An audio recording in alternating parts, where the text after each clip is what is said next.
Vox Box Podcast, Episode 34.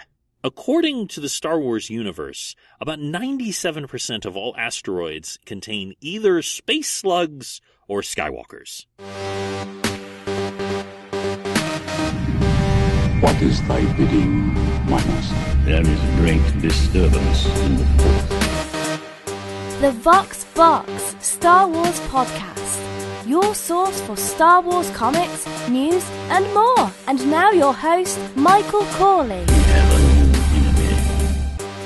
Welcome back to Vox Box Star Wars Comic Book Podcast, Episode 34. I'm your host, Michael Corley. Thank you so much for tuning in. Today we are covering Thunder in the Stars. We open with Han Solo, Chewbacca, and Princess Leia. They are heading to help Luke, who has been captured, as far as they know, by Baron Tog. We see that they are not alone. They are also flying with an entire rebel force. Han Solo refers to them as a flock of rebel war wagons. They have come as reinforcements because Han Solo could not have possibly rescued Luke by himself when there was an Imperial Star Destroyer as well as Baron Tog's ship that had captured them. Speaking of Baron Tog's ship, we cut to Silas. Silas is the scientist brother of Baron Tog, and he is proceeding with their plans even though the Baron is still recovering from fighting Luke Skywalker. Luke had let him live, but the shock of being defeated and having his cybernetic vision torn from him has put him in the sickbay. We also have implications that the brother Silas has maybe done some things to keep him out of the way, because what Silas cares about most is logic. He cares about his science, and he cares about the test of the Omega Frost. We see it being tested on 2 different asteroids. Everything between it, the various practice ships that were in the way, are frozen. Anything in any one that would be in between this wave of frost would be instantly killed. They are asking once again if they should pursue Luke Skywalker, who escaped in a TIE fighter. And Silas is saying, oh no, that won't be necessary because of the adjustments I made to his ship. We find that his ship has no communications. It has no ability of warp. Actually, if you want to be pedantic, that is not an ability of most TIE fighters, and it only had enough fuel to get a small distance. Luke has managed to point it towards a nearby asteroid. As it's heading towards it, the gravity is pulling it in. He ejects just in time. He does have a spacesuit, and he does have a jetpack on the base spacesuit, and he does have a jetpack on the spacesuit, which is fortunate, since he's able to maneuver to a nearby asteroid. He's thinking they probably didn't tamper with it, because they're probably thinking that a farm boy in a spacesuit isn't going to be much of a problem for them. He closes his eyes and uses the Force, and lets it guide his direction. He hopes that his jetpack will last long enough. Meanwhile, the rebel force, led by the Millennium Falcon, has come out of hyperspace. They don't know that Silas has set up a trap.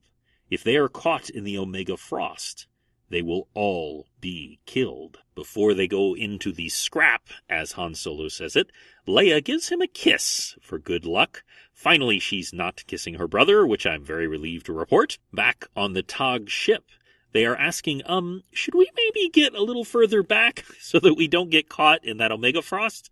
And Silas is saying, I have calculated this properly. We will be safe. Besides, visuals add so much to a report, and I do want to make an impression. We cut back to Luke. He has been using the Force, and it has in fact taken him to the asteroid that has one of the Omega Frost's towers. He has a chance of disabling it. However, he is having a little bit of physics problems, and that is that the jetpack is taking him towards it too fast. He's going to smash into the asteroid, much like his damaged TIE fighter did. However, he does something that doesn't really make any sense at all, but hey, it's Star Wars. He extends his lightsaber, and the narrator says, as he plunges towards the airless surface spreads before him, Luke brings up his lightsaber, letting the power of the blade become a counterforce to his own forward thrust. Clicking the blade on and off, he makes a rough but more or less controlled descent. Now, I don't know if that would actually work, but you know what? It's Star Wars, it's comics, and it's a lightsaber. You can do anything with a lightsaber. He's making his way to the tower. It's much bigger than the one on Tatooine, and he can only assume that means it will do much more damage. He, of course, is going to use his lightsaber to destroy the tower, but suddenly he's thrown backwards after he tries to thrust at it. It's got a force field on it. He can't hurt the tower. Here he is, right next to the thing that could save his friends, and he won't be able to stop it. One of the Imperials reports to Silas that they've detected something next to one of the towers, and they see a visual of Luke near the tower. Silas is saying it defies all probability that he reached it there, but why take chances? Activate the Omega Frost now. We see the asteroids in front of the Millennium Falcon and the rebels are all frozen in outer space. The helmsman is reporting that they activated the device seconds too early, and that the ships haven't quite hit it yet. Silas is saying even with the rebels' vaunted maneuverability, they won't be able to do a full reverse.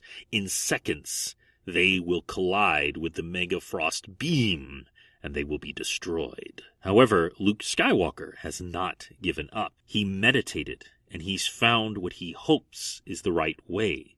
He drives the lightsaber into the ground.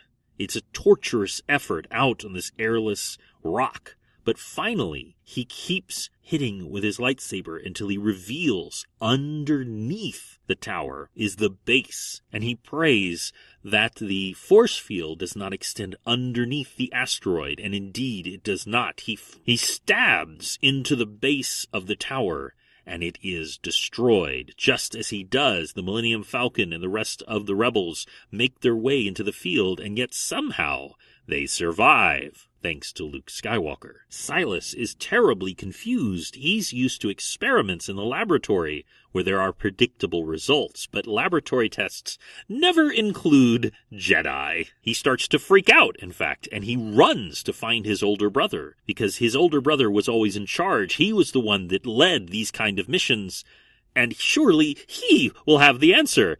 Silas is beginning to completely lose it. But even as he runs to wake up his brother, the rebels have locked on to the Baron's ship. Silas runs to his brother, who, by the way, is blind because his cyber eyes were destroyed, and he's trying to wake him up. And you know what that means? That means that it's time for... Dramatic reenactment. Orman, you must be recovered by now. You must help me. Please, Orman, the machine's been treating you. Wake up. I know you've been given extra drugs, but that was so you wouldn't come around in time to spoil my handling of things. But it's all gone dreadfully wrong. The Omega Frost was stopped. The rebels are on the loose. I need you, Orman. What are you saying, Silas? I need you, Orman. It's not logical, but I need your help.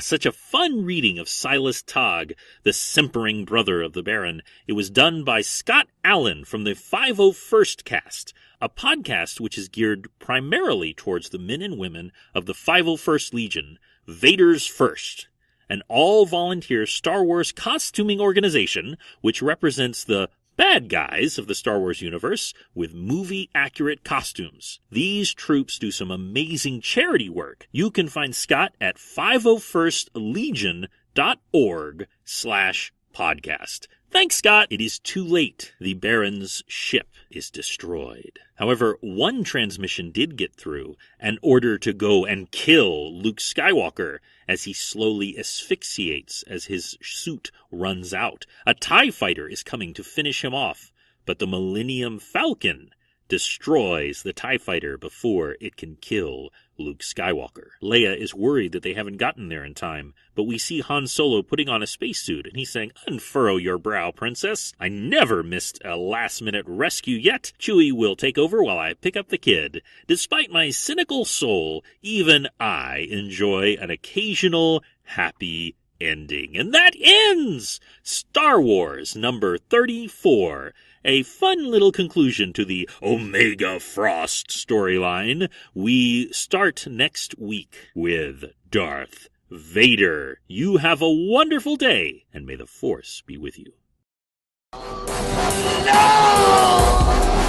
You failed, Your Highness. I am a Jedi, like my father before me. So be it, Jedi. Thank you for listening to the Vox Box Star Wars podcast. Go to voxboxpodcast.com to see panels from today's comic. Have a great day, and may the Force be with you. Scott Allen, second reading of the first copy.